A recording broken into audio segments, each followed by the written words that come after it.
Hi folks, thank you very much for joining me today. My Oswald Stratocaster has arrived safe and sound, and it gives me great pleasure to introduce it to you. I'm over the moon and it's beyond all my expectations. So let's have a look. If you don't like relic guitars, look away now. If you do like relic guitars, then feast your eyes on that. That is right up my street. Right, here's the detail. See how the lacquer is kind of seeping into the grain of the wood? This section here, you might hate it, I love it. It's almost like a tiger's eye or something where the wood's been allowed to show through. You might hate it, it might not be up your street at all. But this, well, you know me, eh? This is the kind of stuff I love. Look at the dinged up jack socket. The neck seems to be a work of art. How did he do that? It made it look so old. Oops. And the back, again, the lacquer seeping into the wood. Look at that. You can see the grain, and I just love it. Now, here's the bit I didn't expect. This guitar is now the lightest guitar I have. This is lightweight swamp ash, as you can tell by the beautiful grain, like they did in the 50s, or the early part of the 50s. Now, my Telecaster weighs 6 pounds 9 ounces. This is 6 pounds 8 ounces. This is the lightest guitar I have, and it's so lively. In fact, why don't I shut up? Talk to you in a bit. Let's hear a little bit of it.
The obvious headlines then. It's a hardtail. I sold my custom shop Stratocaster a year and a half ago, I can't remember how long ago now, declaring that I was not a Strat guy. But then of course you all predicted I would get a Strat at some point. And yet I knew from owning the custom shop that although everybody else seems to prefer rosewood Strats, I definitely am a maple neck Fender guy. For me, maple necks and Fenders go hand in hand. Maybe it's a twangier sound, I don't know. Tremolo arms on Stratocasters annoy me. This whole, you can't do that on a Stratocaster unless you block the tremolo off completely, because the minute you bend a string, tension on the whole system causes your fretted notes to drop in tune. So anything like that, you can't do that. Now I live on that kind of playing, that's my kind of stuff. So tremolo arm Strats annoy me, and this doesn't have one. The neck on my 60 Stratocaster custom shop was a slim neck. Again, for me, Fenders should have big baseball bats. This is a U-shaped neck that I got spec'd. In fact, speaking of specs, here's the spec sheet now, because feel free to pause it. It's very interesting.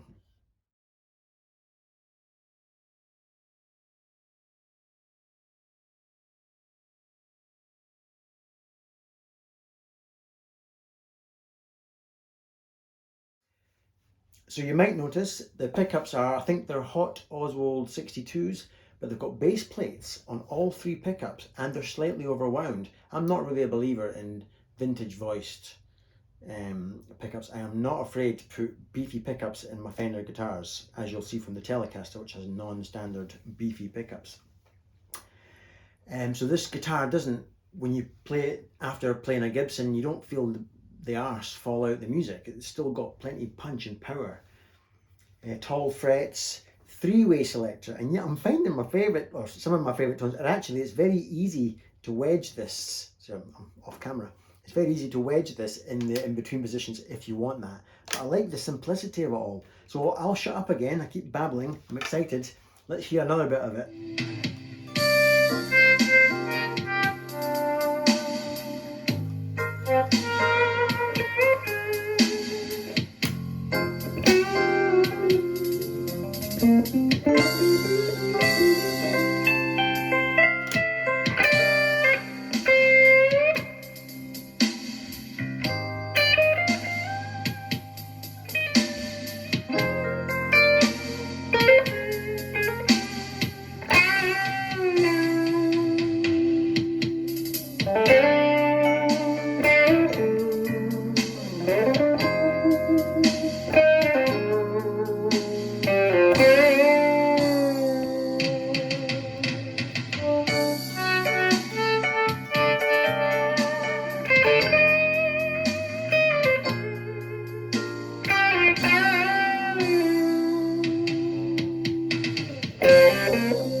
So, a message for Nick. Thank you so much, Nick. I'm completely over the moon. I do not know how you got such a lovely light piece of swamp ash. Everything is made beautifully. I'm very spoiled. I have lovely custom shop instruments, and this instrument is as good, if not better, than any of them. I was genuinely nervous. I didn't know what to expect. Was I going to get rough fret ends, dead spots on the neck, and maybe physically rough frets that scraped when you bent the strings? Maybe the notes would choke out. Maybe the intonation would be all over it. I did not know what to expect. I now know if anybody out there wants to get a custom build from Nick Oswald, you clearly put some time into it, Nick. It is just stunning, and it is so playable. It is so lively. It just talks. It's just exactly what I wanted. So I'll not gush, but thank you very much, mate, honestly. And your prices, I cannot believe your prices. It's so incredibly reasonable for this level of instrument with nitrocellulose. And anyway, let's hear another wee bit before I babble my last words.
Hudson broadcast on the fuzzy side, and let's see how it handles a little bit of fuzz.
So that's me signing off now. Thank you so much for joining me, and you can expect to hear a lot more from this guitar. Have a nice Strat day, folks, and see you next time.